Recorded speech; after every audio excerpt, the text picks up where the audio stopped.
Noticia de último minuto. Pueblo de Venezuela. Mucha atención a la información que estaremos desarrollando a continuación, porque en las últimas horas se han producido nuevas declaraciones que vuelven a colocar a Venezuela en el centro del debate internacional. Son pronunciamientos que han despertado una ola de reacciones, análisis y expectativas, tanto dentro del país como en distintos escenarios diplomáticos. Hoy vamos a revisar qué se ha dicho, quiénes han emitido esas declaraciones y cuál podría ser su significado dentro del contexto político venezolano. En 1900, esta edición vamos a analizar los acontecimientos más recientes relacionados con el proceso político venezolano y las reacciones que han surgido a nivel internacional. Diversos actores han expresado públicamente sus posiciones sobre la situación del país, mientras continúan los debates sobre cuáles podrían ser los próximos pasos para avanzar hacia una solución política. Durante los próximos minutos conoceremos las declaraciones emitidas desde los Estados Unidos y otras informaciones que han generado una intensa discusión en los medios y entre analistas. Examinaremos el contexto en el que fueron realizadas, las respuestas que han provocado y los distintos escenarios que algunos observadores consideran posibles. Más allá de los titulares, el objetivo es entender qué implican realmente estos pronunciamientos y cuáles son los hechos confirmados hasta este momento. La situación venezolana sigue siendo objeto de atención internacional, debido a los desafíos políticos, económicos e institucionales que enfrenta el país. En ese contexto, cada declaración oficial, cada reunión diplomática y cada movimiento de los diferentes actores suele generar nuevas interpretaciones y expectativas. Sin embargo, es importante distinguir entre los hechos confirmados, las posiciones expresadas por las distintas partes y las proyecciones que realizan analistas o dirigentes políticos. A lo largo de este video, revisaremos toda la información disponible sobre estos acontecimientos, incluyendo las reacciones que han surgido desde distintos sectores y el impacto que podrían tener en el panorama político venezolano. También analizaremos cómo estas declaraciones se insertan en un proceso que continúa evolucionando y cuyos próximos pasos dependerán de múltiples factores, tanto internos como internacionales. Si quieren conocer todos los detalles, comprender el contexto completo y escuchar las declaraciones que están dando de qué hablar, les invitamos a permanecer con nosotros hasta el final.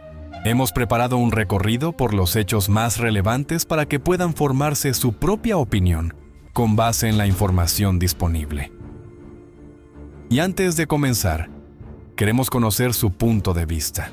A la luz de los acontecimientos más recientes y de las declaraciones conocidas en las últimas horas, ¿cree usted que Venezuela se acerca a una nueva etapa política? ¿O considera que todavía existen importantes obstáculos antes de que pueda producirse un cambio significativo? Los invitamos a dejar su opinión en los comentarios y a participar con respeto en el debate. Que parece que esos terremotos y su pésima y paupérrima gestión le están asegurando un final bastante negro y genera muchas dudas ha generado muchas dudas durante estos últimos días en la administración de Donald Trump la capacidad de gerenciar, de reconstruir y de liderar la ayuda humanitaria por parte de Delcy Rodríguez y su combo. Y lo que viene, y estos son los planes de Marco Rubio, es ir retirándole competencias a Delcy Rodríguez y a Jorge Rodríguez y a Diosdado Cabello de forma progresiva. Desde el terremoto hasta hoy hemos visto cómo Estados Unidos saca al hombre fuerte de Diosdado Cabello del CENIAT, el órgano que más dinero maneja, administra en el país y además que había servido durante al menos los últimos 18 años como ente de extorsión para los empresarios de todo el país. Amenazaba a Diosdado con inspecciones, con multas, con cierres, con sanciones a los empresarios que no se plegaran a sus deseos, que no bailasen al ritmo que el régimen marcaba. Esto se ha acabado. Estados Unidos está tomando cada vez mayor control. Vamos a ver qué sucede con estas ayudas que llegan más de 300 millones, más de 320, si no recuerdo mal, millones de euros adjudicados por el Fondo Monetario Internacional. Esas ayudas, ese dinero va condicionado al cumplimiento, va con auditorías. También la CAF anunció que la ayuda humanitaria que se despliegue en Venezuela por parte de la CAF, de la Corporación Andina de Fomento, va a ser auditada y se le va a hacer seguimiento, va a haber controles y vamos a ver si algún tipo de ayuda es gestionada por Delcy Rodríguez, porque está desesperada, sabe todo el régimen que ha gestionado de forma pésima la ayuda humanitaria, y más que pésima, de forma mezquina y casi criminal. Fíjense lo que sucedió este sábado con Delcy Rodríguez en ese acto multitudinario. Cierra la llegada de ayuda a La Guaira mientras ellos estaban haciendo el acto por motivos de seguridad, por supuesto. Jorge, Delcy, Diosdado, La Guaira sitiada, mientras ellos hacían su propaganda, la propaganda habitual a la que nos tienen acostumbrados, y que en este caso del sábado pasado se completa esta propaganda con honores para policías y militares que han participado allí en La Guaira. Muy bien saben los vecinos, los afectados, los damnificados de La Guaira, la labor que han tenido los funcionarios del régimen desde el 24 de junio hasta hoy. Lo saben de sobra. El régimen de Delcy Rodríguez también conoce de sobra el sentimiento de frustración, de rabia que hay entre los venezolanos, entre los pobladores de La Guaira, por esa terrible gestión en la que muchos funcionarios, no han sido casos aislados, han priorizado el beneficio personal, el cobro. O cuántas veces hemos visto a funcionarios intentando sacar algo de pertenencias, algo de prendas de valor, de electrodomésticos, objetos que puedan ser de utilidad para esos funcionarios que, en lugar de estar ayudando, rescatando vidas y cuerpos, se dedicaron, fueron denunciados por muchos vecinos, fueron denunciados por muchos varguenses ante, bueno, no solo la inacción en los rescates, sino también esta actitud criminal de robo y de saqueo a las viviendas destrozadas, a las familias más vulnerables, y por eso el nerviosismo. Todo esto lo sabe el régimen. El régimen sabe perfectamente lo que ocurrió, cuál fue su respuesta y cuál fue la actitud de sus funcionarios, que siguen ejecutando, siguen comportándose de forma mezquina, cruel, cruenta ante las necesidades de la población.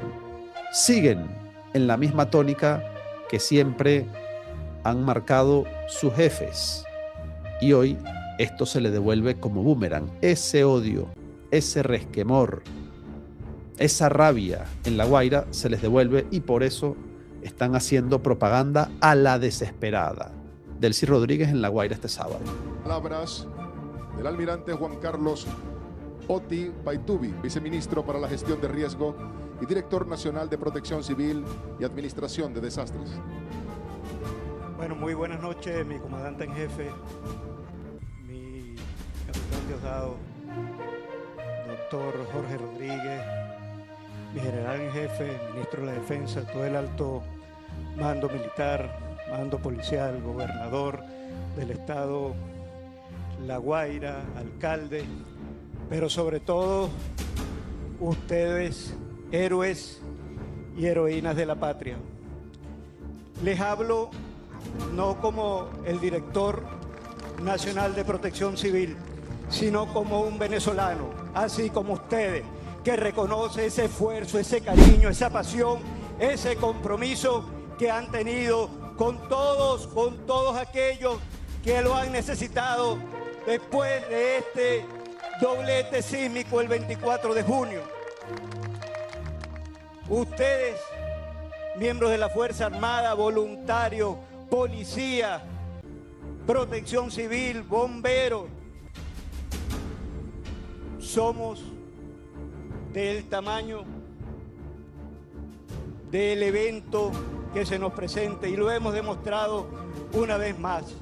Ustedes, hombres y mujeres, y nuestros canes también, que son funcionarios activos, han demostrado al pueblo venezolano y al mundo de lo que están hechos los venezolanos. Siéntanse orgullosos de este trabajo que llevamos desde el 24 de junio para la búsqueda y rescate de nuestros compañeros. Bueno, ustedes ya saben, el 24 de junio y el 25 y el 26 y el 27 y en los días sucesivos y en muchos lugares hasta hoy no llegaron palas, no llegaron rescatistas, no llegó tecnología para buscar a los fallecidos o para buscar a los supervivientes. No había maquinaria, no había equipos, no había despliegue de protección civil ni de bomberos. Pero sí hay pantallas, ¿no? Del almirante Juan Carlos Ahí las vemos, ¿no?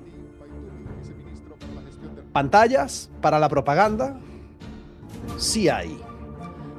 Movilizar a estos centenares, si no miles, de funcionarios chavistas que no ejercieron su labor allí en los edificios derrumbados, allí en las zonas donde sí se les necesitó.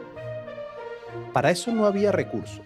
Para la propaganda, para la farsa, para el show, para eso siempre hay. Ahí ven, todos bien uniformados, todos bien ordenados.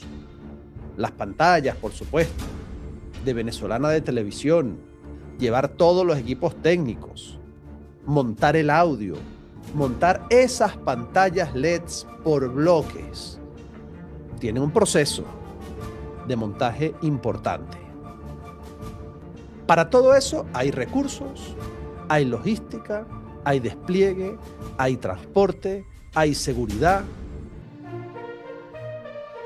Todo lo que cuesta ese montaje que ustedes están viendo allí. Entendemos que eso es en el aeropuerto nacional de Maiquetía, en el aeropuerto nacional e internacional de Maiquetía. Para eso siempre hay. Para protección civil, para tecnología, para salud, para rescate de las víctimas, para eso ya hemos visto. Ya hemos visto que no hay. Y no solo no hay, sino hemos en los últimos días recibido testimonios de gente que contaba, que nos contaba, afectados que nos contaban, cómo estos funcionarios que son condecorados, que son ahora reciben honores, se les entregan honores, como algunos de ellos cobraban comisión por llevarles alguna grúa o algunos responsables, rescatistas, sistemas de protección civil. Se les cobraba en dólares. Cualquier maquinaria para sacar a la gente de los escombros. Estas son las denuncias que hemos recibido en los últimos días. La realidad versus el show. Siempre. En eso siempre andan y ni siquiera un episodio tan crítico, tan triste de emergencia nacional hace moverlos de ese nefasto desgobierno, de esa nefasta tiranía que sobre todas las cosas prioriza su permanencia en el poder, la imagen, la propaganda, la campaña, burda, indigesta.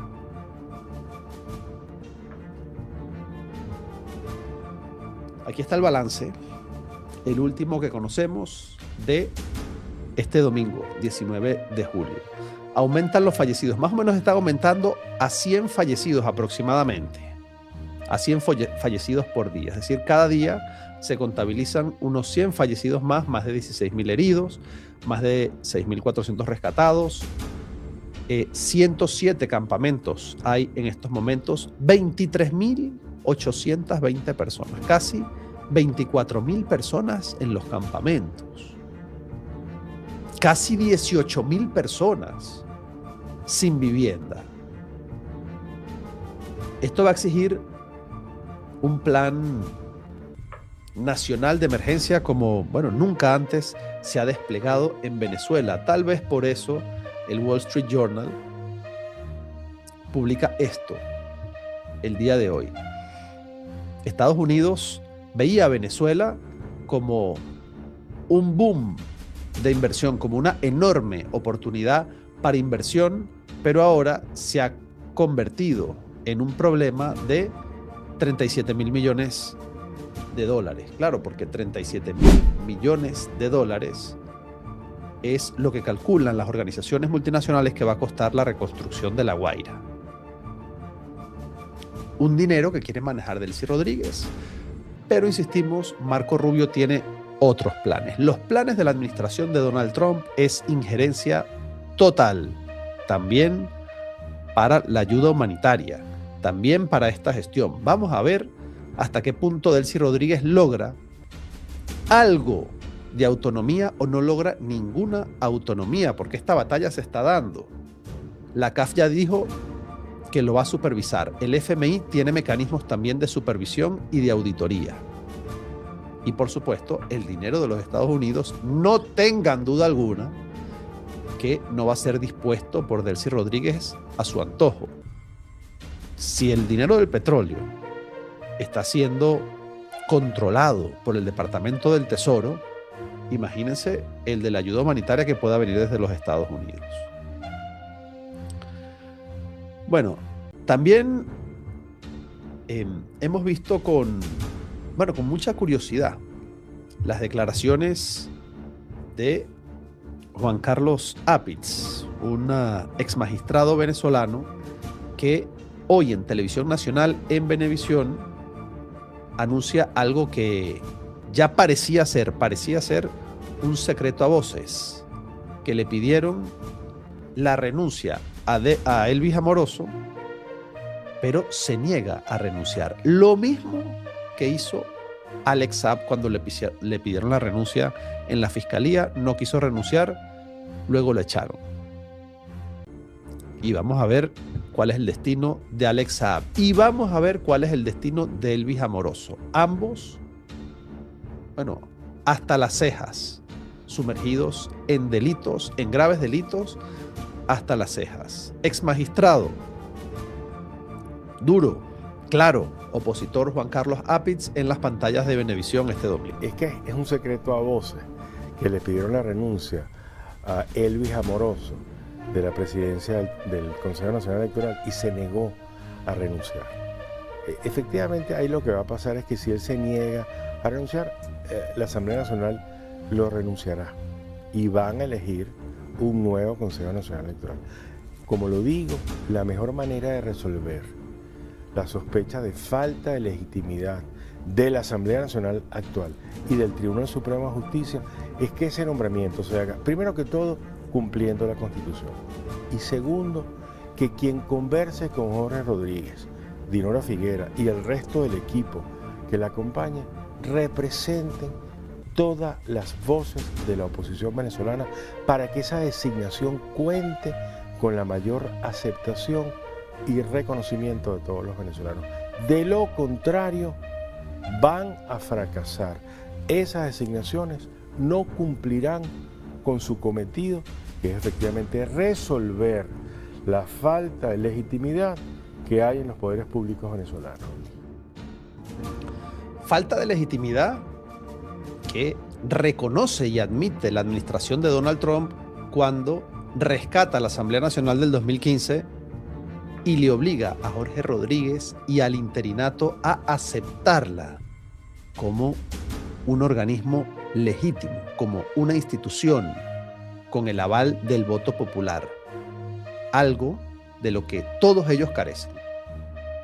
TSJ, Ejecutivo y Parlamento no cuentan con el aval y con la legitimidad emanada de unas elecciones limpias. La Asamblea Nacional de 2015 sí.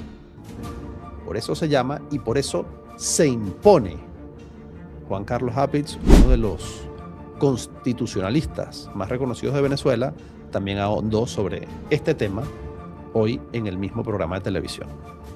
Que el gobierno norteamericano considera lo mismo, que no es una asamblea legítima, porque para eso traen a Dinora Figuera a sentarse con Jorge Rodríguez y buscar una salida para retomar el camino democrático en Venezuela. Legitimidad es reconocimiento. ¿Por qué es legítima la Asamblea Nacional del 2015? Bueno, esto puede sorprender a muchos, pero es que el método que se utilizó para elegir a esa Asamblea del 2015 son unas elecciones libres, justas, transparentes, que nadie discute y que además tú puedes ver los resultados perfectamente. Por eso es que el gobierno norteamericano se retrotrae al pasado y dice: la Asamblea Nacional electa en el 2015 es sin lugar a dudas una asamblea que tiene legitimidad, tiene reconocimiento, como lo he dicho, reconocimiento político, reconocimiento social, reconocimiento moral. La otra legitimidad que es importante analizar no es solamente la legitimidad de origen, sino la legitimidad de ejercicio. ¿Qué significa legitimidad de ejercicio? Que quien ejerce el poder público, en el caso de la Asamblea Nacional, en el caso de la Presidencia de la República o en el caso del Tribunal Supremo de Justicia, respeta la Constitución y la ley. Bueno, era Juan Carlos Apitz, constitucionalista en Venezuela, ya hablando abiertamente en televisión pública, admitiendo y transmitiendo la idea de que esa asamblea electa el año pasado, en 2025, y constituida a principios de este año, no tiene ningún tipo de legitimidad. Solo sabe todo el mundo, y lo interesante es que ya estas declaraciones se transmiten abiertamente en televisión nacional sin ningún problema. Efectivamente, nos encontramos ante un escenario en el que el gobierno de los Estados Unidos está imponiendo una realidad política distinta. Y sobre esto vamos a hablar también con las preguntas, con el análisis que tienen ustedes. Hoy haremos un programa un poquito más corto porque el partido del Mundial, las celebraciones y todo el colapso que hay en Madrid, bueno, nos hizo llegar un poquito tarde y son las 4:20 de la madrugada. Estamos en vivo hoy. Mañana nos levantaremos tarde, no pasa nada. Una final de un Mundial no se vive cada día y realmente es bonito ver esta festividad, este júbilo colectivo que está viviendo España. Hasmer, gracias por la donación, Hasmer. Pregunta, dice: buenas noches, David. ¿De qué manera crees que puede influir el otro tablero de ajedrez que está jugando Trump con Irán y lo que está pasando actualmente? ¿De qué manera influye con Venezuela? Bueno, lo que necesitamos en Venezuela es que Trump cierre, como sea. Noticia de último minuto, pueblo de Venezuela. La situación política del país ha entrado en una etapa que, hace apenas unos meses, parecía imposible de imaginar. Venezuela se encuentra hoy frente a una pregunta que millones de ciudadanos llevan años esperando responder. ¿Está finalmente comenzando una verdadera transición política o estamos ante una nueva etapa de reorganización del poder? La pregunta no es sencilla, porque lo que está ocurriendo en Venezuela no puede analizarse únicamente observando una declaración, una reunión o un anuncio aislado. Lo que estamos viendo es la combinación de varios factores que, juntos, podrían estar modificando profundamente el tablero político venezolano. Por un lado, existe un gobierno interino encabezado por Delcy Rodríguez, que llegó al poder después de la salida de Nicolás Maduro. Por otro lado, existe una oposición que continúa reclamando una verdadera apertura democrática y unas elecciones libres y justas. Al mismo tiempo, Estados Unidos mantiene una influencia decisiva sobre el proceso político y económico venezolano. Y, mientras todo esto ocurre, el país enfrenta las consecuencias de una de las peores tragedias naturales de su historia reciente, con terremotos que han dejado miles de muertos y una enorme crisis humanitaria. Pero el elemento más importante de todos es que, por primera vez en mucho tiempo, el debate ya no gira solamente alrededor de si el sistema venezolano puede ser reformado. La discusión central ahora es cómo se va a producir una eventual transición, quién va a controlar ese proceso, qué sectores podrán participar y cuándo los venezolanos podrán volver a las urnas.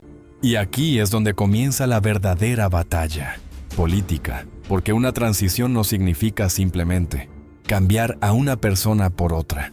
Una transición política implica reconstruir instituciones, recuperar la confianza en el sistema electoral, garantizar la participación de sectores que durante años fueron perseguidos o excluidos y establecer las condiciones para que el resultado de una elección sea aceptado por todos.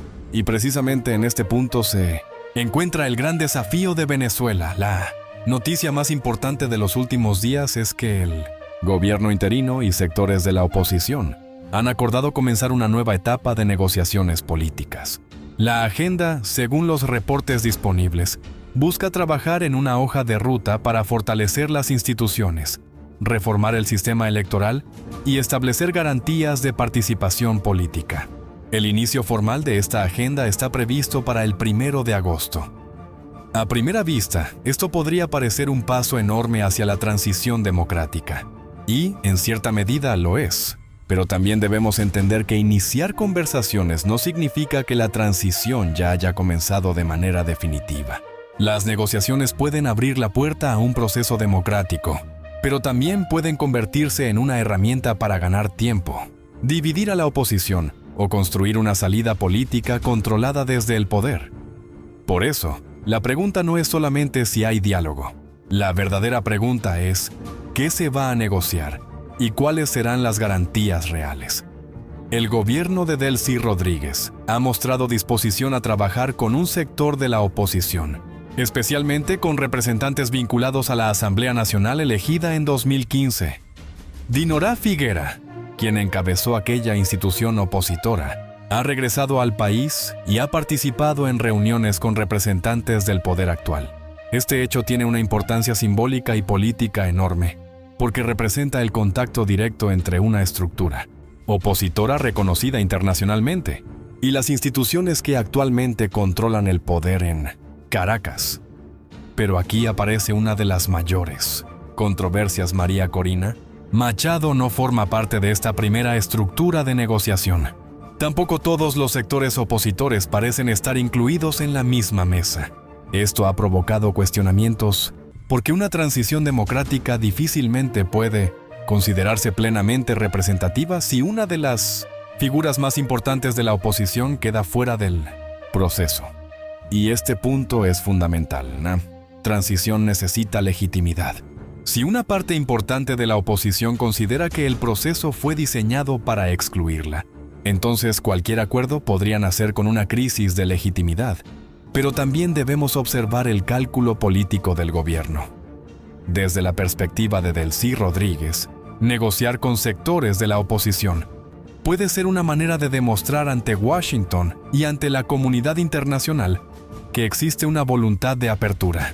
Al mismo tiempo, puede permitirle mantener el control del calendario, de las instituciones y de la estructura estatal, mientras se prepara una eventual elección. Esto significa que el gobierno podría estar intentando hacer algo muy delicado: avanzar hacia una apertura democrática sin perder completamente el control del proceso. Y aquí está la contradicción central. La oposición quiere una transición que conduzca a elecciones competitivas. El gobierno quiere preservar su estructura y sus posibilidades políticas. Estados Unidos quiere estabilidad, acceso económico y una transformación política que evite que Venezuela vuelva a convertirse en una amenaza regional.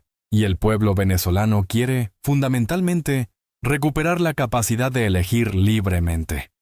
Estos objetivos coinciden en algunos puntos, pero también chocan entre sí.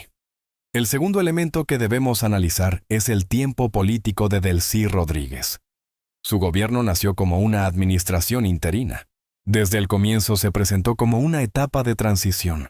Pero el problema es que toda administración interina tiene una pregunta inevitable. ¿Cuándo termina?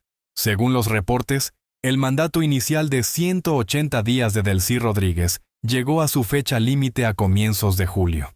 Sin embargo, el gobierno continuó funcionando y manteniendo el control del Estado.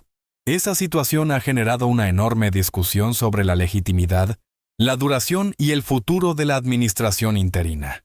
Este es uno de los puntos más delicados de la crisis, porque una transición que se prolonga indefinidamente puede dejar de ser una transición y convertirse en un nuevo sistema de poder. El objetivo original de una administración interina debería ser conducir al país hacia una nueva etapa institucional.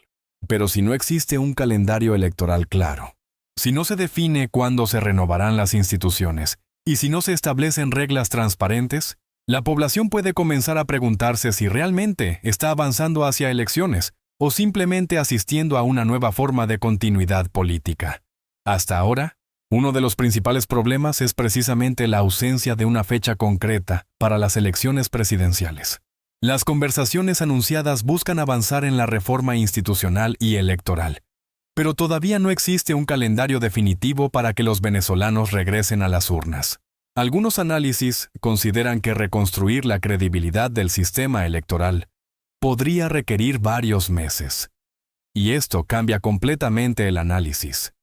Porque si las elecciones se celebraran inmediatamente, el país podría entrar rápidamente en una fase de competencia política.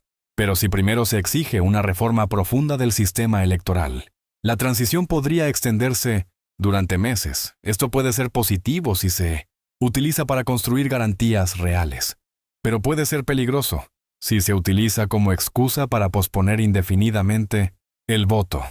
La experiencia venezolana demuestra que el problema nunca ha sido únicamente organizar una elección.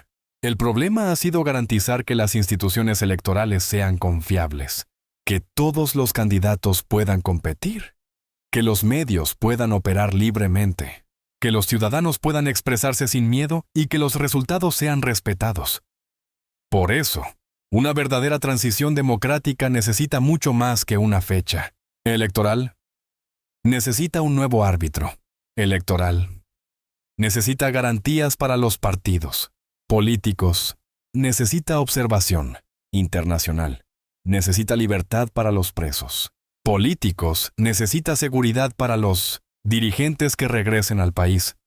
Necesita un sistema judicial que no sea utilizado como instrumento de persecución. Y necesita una oposición capaz de presentarse unida ante el electorado. Precisamente ahí aparece otro gran problema: la división dentro de la oposición.